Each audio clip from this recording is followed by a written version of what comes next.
Tonight on Global TV News Prime, President Tinubu swears in Uzo Kalu as National Assembly Service Commissioner. In business, House of Representatives affirms commitment to strengthen the nation's oil and gas sector. On the foreign scene, United Nations accuses M23 rebels in Democratic Republic of Congo of killing scores of civilians. And tonight in sports, Nigerian cricket stars embark on foreign training ahead of International Cricket Council T20 World Cup qualifiers. Hello and welcome to all our viewers in Nigeria and around the world to News Prime on Global Television, coming to you live from the nation's capital, Abuja. I am Uyi Agumofwegbe. A quick reminder that Global Television is on DSTV channels 365 and Star Times 276. Tonight, we'll begin by telling you President Bola Tinubu has sworn in Uzo Kalu as the Commissioner of the National Assembly Service Commission, representing the Southeast Zone. Kalu took the oath of office and allegiance at the council chambers of the State House Abuja shortly before the commencement of the Federal Executive Council meeting. Its confirmation by the Senate on May 20 followed the adoption of the Establishment and Public Service Committee's report, with the upper chamber noting that an earlier petition against his nomination had been investigated and dismissed by the Ethics, Code of Conduct and Public Petitions Committee. President Bola Tinubu has approved a one-year extension of the tenure of Controller General of Customs, Bashir Adewale Adeniyi, allowing him to remain in office until August 2026. The extension, announced by presidential aide Bayo Onanuga, is aimed at enabling Adeniyi to consolidate key reforms, including the National Single Window Project, as well as the African Continental Free Trade Area obligations. Adeniyi was initially appointed in acting capacity in June of 2023 and confirmed in October of the same year. President Bola Tinubu has appointed Professor Don Baridam as Pro-Chancellor and Professor Chinedu Mom as Vice-Chancellor of the newly established Federal University of Environment and Technology, Koroma Sakbawa Ogoni in Rivers State, along with other governing council members. The appointments announced by presidential spokesperson Bayo Onanuga include professionals from across Nigeria, such as Emmanuel Onoja, Hamid Adekunle, Professor Chima Oji, and Abdullahi Lamda to ensure regional balance. The institution, signed into law in February this year, is scheduled to admit its first students in September, with key administrative rules also filed by experienced academics and administrators. Vice President Kashif Shettima has called on top officials from Feed and Agricultural Organization, International Fund for Agricultural Development, and World Food Programme to assist in reviving the Lake Chad region and boosting year-round agriculture. The Vice President made the call during bilateral meetings at the United Nations Food Systems Summit in Ethiopia. He highlighted the region's vast agricultural potential and linked it to national food security and the Green Revolution project championed by the Tinubu administration. Let's take you to other stories tonight. The House of Representatives has begun deliberations on a controversial bill proposing to move the Nigerian Safety Investigation Bureau, NSIB, from the Ministry of Aviation to the Office of the Secretary to the Government of the Federation. While the proposal aims to enhance independence and coordination across the transport sector, it has sparked sharp division among stakeholders. National Assembly correspondent Anietie Patrick reports. At a public hearing in Abuja, the atmosphere was tense as aviation stakeholders clashed over a bill seeking to reposition the Nigerian Safety Investigation Bureau under the presidency. While it may have the political support, but it will be lacking in technical activities. This indeed may dilute, the word is may dilute its domain-specific responsiveness. It will impede knowledge sharing and weaken the functional alignment with sector-specific agencies. However, not everyone agreed.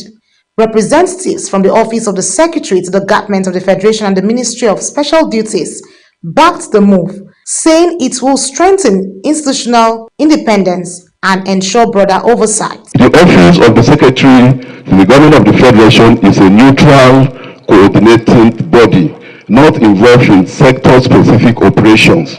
Domiciling NSIB under OSGF safeguards its objectivity, free from potential conflict of interest. Sponsor of the bill, Honorable Isiaq Akinlade, argued that the current structure under the Aviation Ministry hinders the Bureau's effectiveness, citing institutional bottlenecks and overlapping mandates with agencies like the Federal Road Safety Commission and the Nigerian Maritime Administration and Safety Agency. This limitation undermines the Bureau's ability to fulfill its mandate due to institutional bottlenecks, lack of independence, and fragmented interagency coordinations across Nigeria's transport regulatory ecosystem. Speaker of the House of Representatives, represented by Honorable Kwamoti Larry, welcomed the debate, describing the amendments as a step towards aligning Nigeria with international transport safety standards. Annie T. Patrick, Global Television News. Some internally displaced persons, IDPs from various camps in Benue State, have thronged to the Makurdi-Lafia Federal Highway, blocking the road and preventing vehicles from moving in or out of the state. The protest left many motorists and passengers stranded as the displaced persons expressed deep frustration over what they called their prolonged stay in camps. Our Benue State correspondent Felicity Indere was there for us. Chanting, "We want to return to ancestral home," the protesters took to the highway at Yewata, demanding urgent action from the government.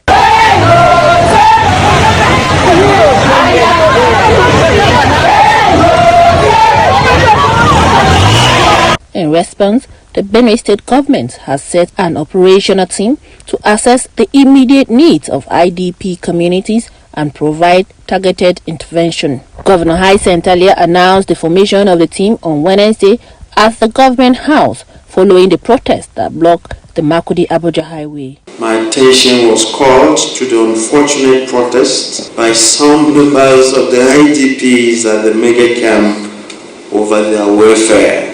This development comes just a day after the First Lady, Senator Oluremi Tinubu, visited the state and announced a 1 billion donation for humanitarian services. Governor Alia's remarks were prompted by the growing demands of IDPs eager to return to their ancestral homes. And this is why we could not wait for even 24 hours to click before we set up the machinery to ensure that the donation of the First Lady went to the appropriate channel to the IDPs. It is not just for the IDPs at the international market, it is for all the IDPs in the state, and they have to be reassured that what is theirs must go to them. Later that day, the governor decorated 33 police officers attached to the government house who were recently promoted to new ranks. He charged them to redouble their efforts in securing Benue State and the nation. Those decorated include 1 assistant superintendent of police, 22 inspectors, and 10 sergeants. Felicity Indere reporting for Global TV News. Benue State correspondent Felicity Indere, we appreciate you for your reporting tonight. The National Orientation Agency has called on the Independent National Electoral Commission, INEC, to hand over full responsibility for voter education to it as part of efforts to improve electoral participation in Nigeria. Director General of the agency, Lanre Insao-Nilu, made the appeal during a courtesy visit to the Commission's chairman, Professor Mahmoud Yakubu, in Abuja. Aniete Patrick tells us more. As Nigeria continues to battle voter apathy, the National Orientation Agency is pushing to take full charge of voter education across the country. The agency's Director General lamented the persistent low voter turnout in elections, including the recent Lagos State Council polls, which he said recorded only 6% participation. Insao-Nilu said voter education is part of the National Orientation Agency's core mandate, but regretted that the agency lacks a dedicated budget for democracy, education, and is rarely acknowledged for its efforts. We are here to seek collaboration to ensure that we prepare well for the coming off-season elections, and importantly for the general election that is almost here, and there's a lot to do. Considering the knowledge gap. INEC Chairman Professor Mahmood Yakubu, on his part, acknowledged the National Orientation Agency's strategic grassroots presence and emphasized the need for collaboration. Describing election management as a multi-agency responsibility, Professor Yakubu praised the National Orientation Agency's recent initiatives like the NOA Content Factory, which uses television, radio, and newsletters to engage citizens, particularly young people, locally and abroad. I would like us to explore further areas of partnership through our voter education and publicity and other relevant departments, particularly with the recent creation by the Commission of an Artificial Intelligence Division under our ICT department. Both agencies say they will continue to explore stronger partnership opportunities ahead of the Anambra governorship election. Annie T. Patrick, Global Television News. Thank you, Annie T. The National Assembly says it's renewing efforts to boost women's participation in politics through the Reserved Seats for Women Bill, a proposed piece of legislation aimed at closing Nigeria's gender gap in governance. Again, National Assembly correspondent Annie T. Patrick takes it from here. Despite making up nearly half of Nigerians' population, women remain significantly underrepresented in politics. 14 state houses of assembly currently have no female members at all. The bill seeks to address this imbalance by creating one additional seat for women in both the Senate and the House of Representatives in all 36 states and the Federal Capital Territory. It also proposes 3 reserved seats for women in each state assembly, totaling 182 seats nationwide. Both chairpersons of the House and the Senate Committees on Women Affairs, Honorable Kafilat Ogbara and Senator Ireti Kingigbe, say increased female representation will drive development and tackle poverty more effectively. By increasing women's representation, we can ensure that their perspectives, their views, needs, rights are adequately addressed in policy formulation and implementation. So I advocate and call on all the women of this country to please go out, speak to the men, speak to everybody you can speak to get their support for these 74 reserved seats. The United Nations Development Programme and other advocates, including former lawmaker Benila, are also lending their voices to the push, urging grassroots mobilization to ensure the bill passes. Women currently occupy fewer than 5% of seats in the National Assembly. This isn't just a gap, it is a call to action. A call to dismantle structural barriers, disrupt the status quo, and build a more inclusive and just governance. If passed, the bill could make a major turning point in Nigeria's political landscape, giving women a stronger voice in decision-making across all levels of government. Annie T.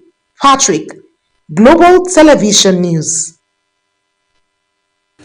This is Global Television. You're watching the live broadcast of News Prime.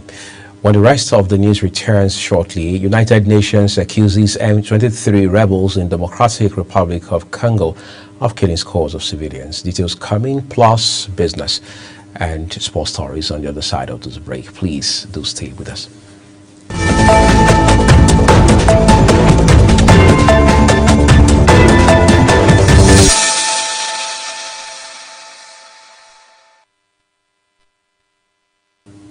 Well, thank you, everyone. You're watching the live broadcast of News Prime here on Global Television. The second part of these broadcasts tonight returns with business, where members of the House of Representatives have reaffirmed their commitments to strengthening the nation's oil and gas value chain. Chairman, House Committee on Downstream, Honorable Sabaz Adamu stated this at a strategic meeting on Nigeria's economy and the petroleum sector. Correspondent Oba Nsoro has details. In a renewed push to bolster Nigeria's economy and transform petroleum sector, industry leaders and government stakeholders have emphasized the critical role of collaboration and full implementation of the Petroleum Industry Act. Chairman, House Committee on Downstream, Honorable Sabaz Adamu, says there is need for collaborative approach in order to strengthen the nation's oil and gas value chain, from transparency in product quality to the modernization of distribution system. I want to assure you that National Assembly is not oblivious to these realities. We are particularly attentive to recent entry of Dangote into downstream distribution and the marketing, and its potential impact. The Chief of Defense Staff, General Christopher Musa, who was represented by the Director of Logistics at the Defense Headquarters, Rear Admiral Jonathan Maman, affirmed that the armed forces have increased security in the coastal areas. He emphasized that the Nigerian Navy and other security agencies are working around the clock to safeguard vital oil infrastructure in order to encourage investment and prevent revenue loss through illegal bunkering and piracy. We talk about your efficiency, though there is still room for more. We would like to talk about safety in your distribution system. The chairman of the Natural Oil and Gas Suppliers Association of Nigeria, Bennett Corey, called on Dangote Refinery to calm its interest in getting into the distribution of petrol products. According to him, the refinery's potential entry into distribution could disrupt existing businesses and lead to significant job losses across the downstream sector. So because of this, we just said, no, please don't go there. Don't go there. Concentrate on this thing you're doing. You're doing good. You are refining products, good, sell to the marketers, marketers sell to the end users, wonderful. Remove hand from this direct distribution. While challenges in infrastructure, regulations, and market structure persist, stakeholders say that unity among government, private sector players, and local communities remain key to driving the sector forward. Ubong Usoro for Global TV. Ubong Usoro following through for us with developments in the oil and gas sector. The Nigerian National Petroleum Company Limited has confirmed its intention to raise additional funding to complete the rehabilitation of the Port Harcourt Refining Company and the other two refineries it operates, as it declared that the Port Harcourt Refinery is not for sale. Group Chief Executive Officer of the company, Bayo Julari, made the announcement during a company-wide town hall meeting. The company stars in Abuja, ending weeks of speculation over the future of the country's most prominent state-owned refining asset. Ojulari said this was because the state-owned oil firm has officially ruled out the sale of the Port Harcourt Refining Company. The federal government may rake in 796 billion naira annually from the introduction of a 5% surcharge on locally produced and imported petrol based on its new tax policy, slated to take effect from January 1, 2026. The 5% surcharge on refined petroleum products is contained in the Nigeria Tax Administration Act, one of 4 tax reform bills signed into law by President Bola Tinubu on June 26, 2025. However, consumers have opposed the move, stressing that government had earlier removed fuel subsidies and now plots to impose a 5% surcharge on fuel without considering the harsh economic realities nationwide. And that takes us to stories beyond our shores now. The United Nations says M23 rebels in the Democratic Republic of Congo have killed at least 169 farmers and other civilians earlier this month. In a report that its Human Rights Office shared, says the attack took place on 9 July in the Rutshuru territory of North Kivu province. The United Nations says the M23 had targeted suspected members of another rebel group, the Democratic Forces for the Liberation of Rwanda. United States Special Envoy to the Middle East, Steve Witkoff, has been holding talks with Prime Minister Benjamin Netanyahu on Israel as he tries to salvage stalling ceasefire efforts and alleviate the humanitarian crisis in Gaza's Hamas-run health ministry, saying 91 people have been killed while seeking aid in the past day and 2 people have died of malnutrition. Meanwhile, the United States says it will impose sanctions on the Palestinian Self-Governance Organization, as well as the body that represents it on the international stage. In a related development, despite new Israeli measures aimed at easing access, aid groups report that current deliveries fall short of what is needed. The Israeli military says 220 trucks entered Gaza, less than half the daily number brought in during a recent ceasefire. The UN says most aid is being intercepted by desperate crowds. Over 1,000 Palestinians have been killed near distribution points since May, as residents lament chaos and violence around aid deliveries show the scale of the crisis, with many calling for safe, structured access to food. Let's go find some consolation in sport tonight. 5 players of the Nigeria senior men's cricket team, Isaac Okpe, Elijah Olaleye, Salim Salao, Suleiman Ronsewe, and Isaac Danladi are embarking on different foreign trainings to enhance their ability ahead of the 2026 International Cricket Council T20 World Cup qualifiers. The trio, Okpe, Olaleye, and Salao, will be heading to Zimbabwe's domestic league from August 2nd to September 14th, offering them valuable exposure to high-level competition, with Runshewe and Danladi set to travel to South Africa for a higher performance training program, giving them the platform to fine-tune their skills ahead of the African qualifiers. The home-based Super Eagles were held to a 2-2 draw by Zanzibar in a pre-2024 African Nations Championship CHAN friendly. Nigeria led 2-0 at halftime through goals from Nasarawa United striker Anas Yusuf and Adedayo Olamileko. Zanzibar, however, fought back after the break to earn a share of the spoils. Emmanuel Michael and Adesua Osabohe have emerged champions at the 46th CBN Senior Tennis Championship held at the MKO Abiola Stadium in Abuja, thrilling fans with intense performances in the men's and women's Eagles finals. The Michael defeated Prosper Okonkwo 7-5, 2-6, 6-3, while Osaboye rallied past Omotayo Blessing 3-6, 5-1, 6-4 to claim their respective titles.